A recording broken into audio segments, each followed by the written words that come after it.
give us an update about how things are shaping up there. And Thami, that spot where you're standing, I suspect, will be much busier in the coming hours. Yes, that is correct, Temegile. We are just outside the ICC center, as you can see behind me. This is where the IEC is stationed for these elections. It will be the results center here. This is where they are now going to collect all the votes coming from different parts of this very vast province of the Eastern Cape. Everything will be coming here. A little later on, I will be getting inside just to give you a taste of how things look like within the results center of the Eastern Cape. But they are likely to be very busy, you are correct, because the political landscape here in the Eastern Cape has changed quite dramatically with these elections. There are now 26 political parties that are contesting for elections in this province. 26. It's a huge number. And it's a growth of 8 parties, in fact, from 2014. 2014 we had 18 of them. Now we have now 26, which is quite a significant growth. It tells you quite a very interesting story of the majority of the ANC, which I believe is under threat now, because you can't have so many political parties, all of them trying to remove you, and you think that things will remain the same.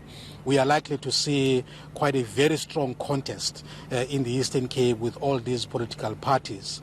And also bear in mind that there is not much votes that these political parties are fighting for. Yes, the Eastern Cape is actually the 3rd province with the biggest number of registered voters, with just over 3 million voters that are registered here in the Eastern Cape, which is the 3rd after KZN and Gauteng. It's a significant number, but when you look at the political parties that are all vying for these 3 million votes, it tells you that it's going to be a very interesting contestation that we're going to see here in the Eastern Cape. And all of them, they are looking at taking the ANC away from power, which has actually enjoyed a huge majority here. The Eastern Cape has always been the stronghold of the African National Congress.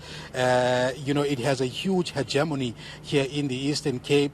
In fact, over the last 2 elections, 2014 and the year before that, and the elections before that, and they were enjoying something about 70% of the votes in the Eastern Cape. So it's going to be quite a very interesting contest in the Eastern Cape, looking at where the ANC stands right now, because it's no longer now in the safe zone. I mean, if you look at what happened in Nelson Mandela Metro, for instance, where it couldn't win that majority, despite it carrying the name of the stalwart of the ANC, the late former President Nelson Mandela, but it couldn't win there. So it tells you that the ground is fertile for other political parties to actually make some inroads in areas where the ANC has had a very huge majority. So it's going to be interesting what's going to happen tomorrow. Temekile? The people of the Eastern Cape, Thami, may have voted the ANC out of power in the Nelson Mandela Bay Metro in the local government elections, but overall that province has had in the past year strong ANC support. But at the same time, you look at issues of service delivery. We know of children who are learning in mud schools, and you wonder if this will be the election where they finally say to the ANC, enough is enough, we're making a different choice. Well, that has been an overwhelming outcry throughout the Eastern Cape, that in as much as people have been supporting the African National Congress over the years, but there's a huge disappointment and disillusionment around the issues of service delivery. You cannot fault the African National Congress in terms of having tried really to make some strides in various of areas, housing development. There's no doubt. I mean, if you travel around the Eastern Cape, you see quite a lot of RDP houses, but the challenge is even bigger. Because each time you try, I mean, the challenge, it continues to grow and there are still more people who need houses. I mean, for instance, this morning we went to a squatter camp here where people are living in shacks, and everybody there is crying about houses. So you do have those challenges here, people still crying about service delivery issues. I mean, things like water, for instance.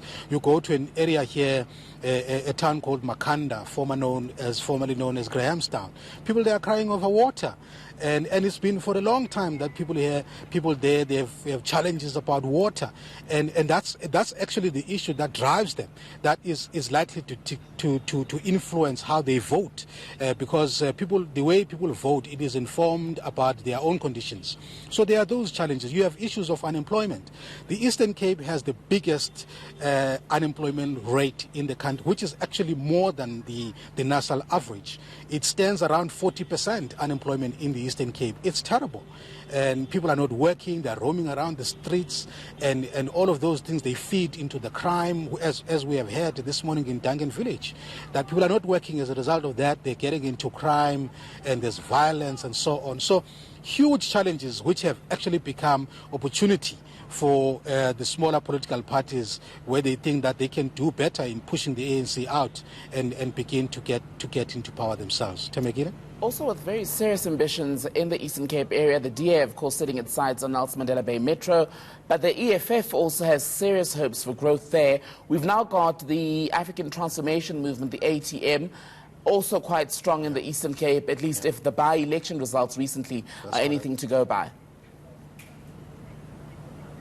That's very true. I mean, the ATM and the EFF are a factor here. They've grown quite significantly. We've seen during the campaign trail, in as much as we cannot determine for a fact that, the support that they've been enjoying over the campaign period would actually translate into votes. But at least those are the signals that they do get attention of people. People have been listening to them. The ATM has surprised quite a lot of people. The support that they're enjoying in the rural areas in particular, especially in the former Transkei, they are really enjoying massive support there. The DA has also tried so much these elections to get out of the urban areas where we traditionally know them to be very strong, but they've also realized that if you want to win in the Eastern Cape, there is no way that you're going to overlook the rural vote or the people from the rural villages, because there's a huge constituency there of people who are living in villages, and that's a political capital. So quite a lot of these political parties have been getting in and out of those rural villages to make sure that they get a big slice of the rural vote in order to boost their chances of actually winning this province. Thami Dickson, live for us in East London. Thank you.